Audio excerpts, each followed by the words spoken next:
사사기 15장 1절에서 13절까지 말씀 한 절씩 교독합니다. 얼마 후 밀거둘 때에 삼손이 염소 새끼를 가지고 그의 아내에게로 찾아가서 이르되 내가 방에 들어가 내 아내를 보고자 하노라 하니 장인이 들어오지 못하게 하고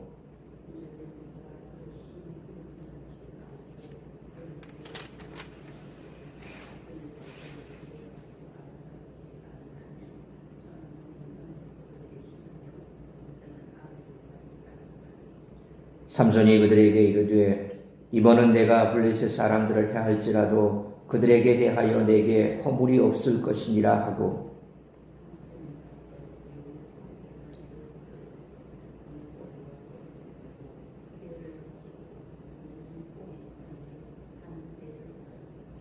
회에 불을 붙이고 그것을 블레셋 사람들의 곡식밭으로 몰아들여서 곡식단과 아직 배지 아니한 곡식과 포도원과 감람나무들을 사른지라.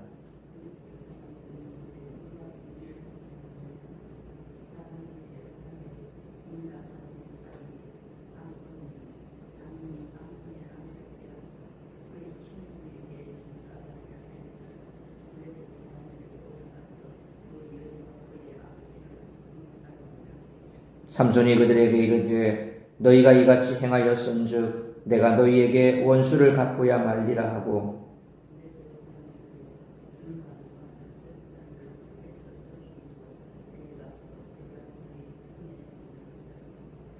이에 블레셋 사람들이 올라와 유다의 진을 치고 레히에 가득한지라.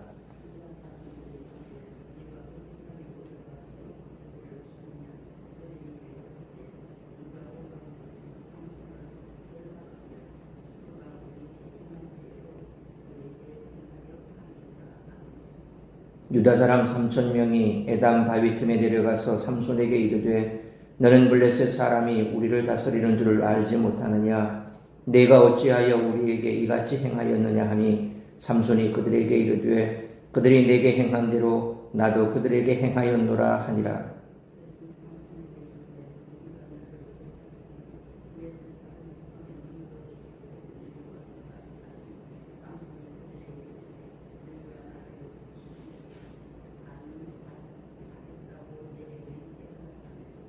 십삼절 같이 읽습니다.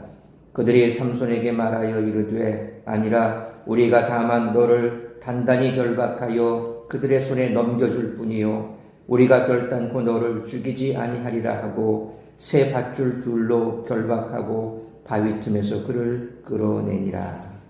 아멘. 사람들은 자신이 마치 자기 운명의 주인인 것처럼 행동합니다. 하지만 하나님의 섭리는 인간의 계획과 행위를 뛰어넘습니다. 하나님은 신비한 섭리로 당신의 목적을 성취하십니다. 삼손이 장인에게 앙심을 품고 블레셋의 지역 경제를 박살낸 사건에는 하나님의 섭리가 있었습니다. 분노한 삼손을 통해 블레셋의 압제에 시달리던 이스라엘을 구원하신 것입니다. 고대 근동에 없는 사실을 거짓으로 꾸며 고발한 사람에게 고발당한 사람이 받은 처벌과 같은 형벌을 가하던 제도인 동태복수법에 따라서 블레셋 사람들은 삼손의 장인과 그의 아내를 불태워 죽였습니다. 이렇게 보복이 또 다른 보복을 낳아 악순환이 일어났습니다. 이러한 악순환 속에서 삼손은 블레셋 사람들을 공격했습니다. 이 과정을 통해 하나님은 당신의 목적을 이루어 가셨습니다.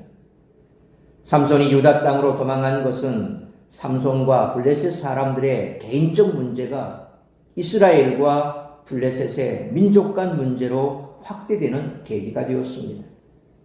그런데 이때 유다 사람들이 보인 반응은 매우 실망스럽습니다. 왜냐하면 그들은 삼손을 우두머리로 삼아 블레셋에 대항해 싸우려 하지 않고 블레셋의 관할 아래 살아가는 현상 유지에 주력하여 삼손을 붙잡아 블레셋 사람들에게 넘겨주려 했기 때문입니다. 그들은 가나안 땅에서 대적들을 쫓아내는 싸움을 전혀 하려 하지 않았습니다. 이것은 그리스도인들이 영적 능력을 잃어버렸을 때 어느 수준까지 떨어질 수 있는지를 극명하게 보여주고 있다라고 하는 사실입니다. 이처럼 삼손은 자신을 속인 이들에 대한 분노와 아내에 대한 배신감 때문에 결혼식을 제대로 마치지 못했습니다. 그러자 삼손의 장인은 자신의 딸을 다른 사람에게 시집 보냈습니다. 삼손은 마음에 드는 블레셋 여인과 결혼하여 블레셋과 우호적 관계를 맺으려 했지만 도리어 그들과 원수가 되고 말았습니다.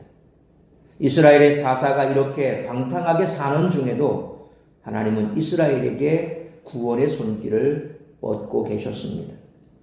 따라서 이와 같은 오늘 본문의 말씀을 통해서 우리들이 깨달아야 할 것은 첫째로 1절로 8절 말씀처럼 폭력과 보복으로 문제를 해결할 수 없다는 것입니다. 결혼이 파탄난 후 얼마간의 시간이 흘러 삼손은 1절 말씀처럼 선물을 가지고 자신과 결혼한 블레셋 아내를 찾으러 갔습니다.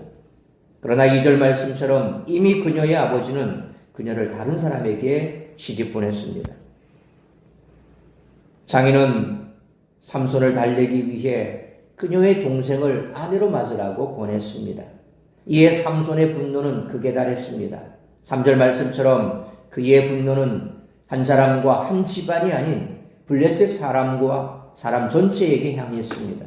그런 블레셋 사람들을 해하는 것이 정당하다고 판단했습니다.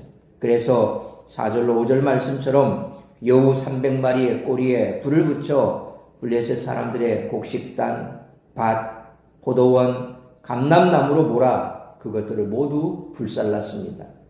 이 일로 큰 손해를 입은 블레셋 사람들은 6절 말씀처럼 이 일을 벌인 사람이 삼손이라는 이야기를 듣고 전후 사정을 파악했습니다. 그리고 삼손의 장인과 아내를 불태워 죽였습니다. 삼손은 7절 말씀처럼 아내가 죽자 더 크게 화가 나서 블레셋 사람들에게 보복했습니다. 그런 8절 말씀처럼 많은 블레셋 사람을 죽이고 에담에 있는 바위 틈에 은신했습니다. 삼손은 블레셋을 향한 자신의 분노와 복수를 정당하다는 사실을 반복적으로 말했습니다. 14장 18절 말씀처럼 아내를 이용해 수수께끼의 답을 알아낸 사람들에 대한 분노, 3절 말씀처럼 아내를 다른 사람에게 시집 보낸 장인에 대한 분노, 7절 말씀처럼 아내와 장인을 죽인 사람들에 대한 분노가 계속 그의 판단력을 왜곡시켰습니다. 그럼에도 불구하고 하나님은 그의 이러한 잘못된 감정을 구원의 기회로 쓰셨습니다.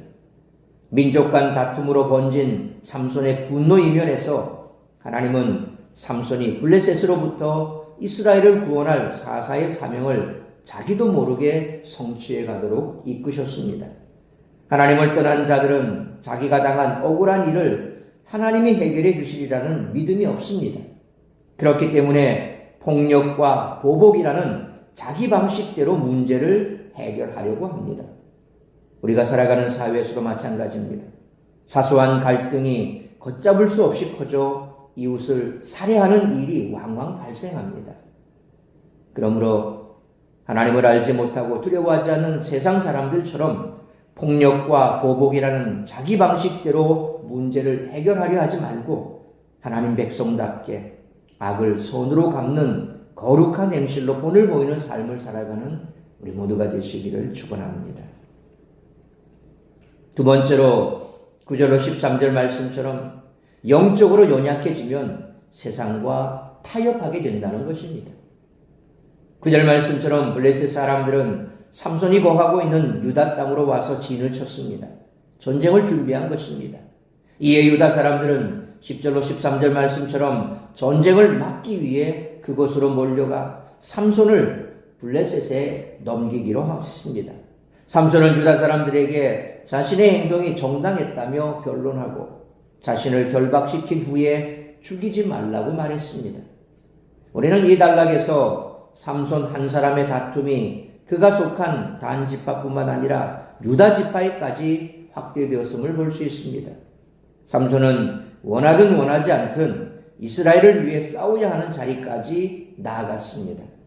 그런데 유다 사람들은 블레셋 사람들이 자신들을 다스리는 상황을 너무나도 자연스럽게 인정하고 있습니다. 그들은 블레셋 사람들로부터 지배받는 굴욕적 삶을 벗어나고자 하나님께 부르짖지 않았습니다. 아무리 하나님의 백성이라 할지라도 현실에 안주하면 하나님의 뜻이 무엇인지에 대해 어떤 고민도 하지 않습니다.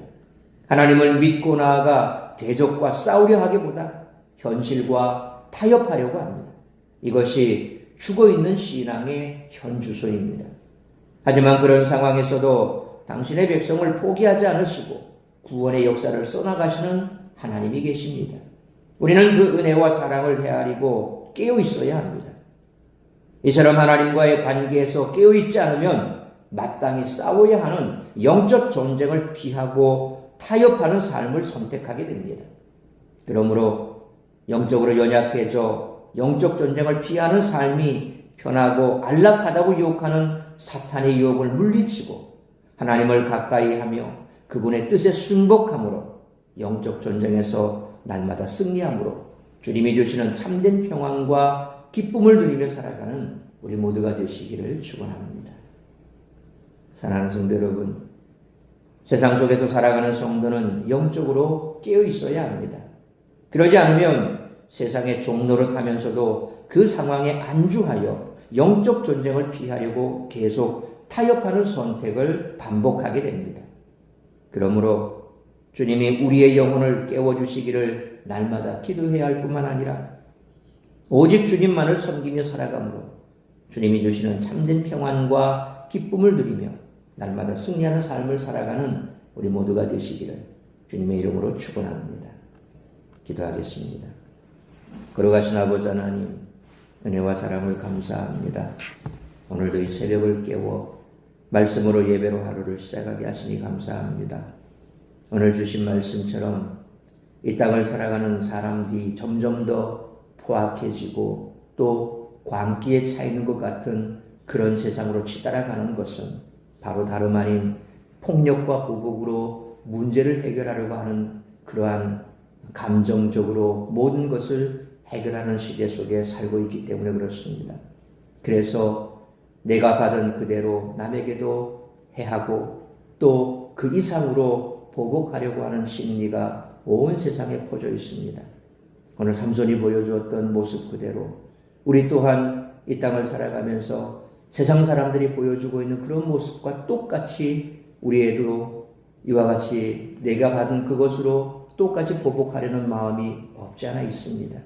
그래서 악으로 선을 갚기보다는 그저 악을 악으로 눈은 눈으로 이는 이로 그렇게 하려고 하는 마음이 너무나 많이 있습니다.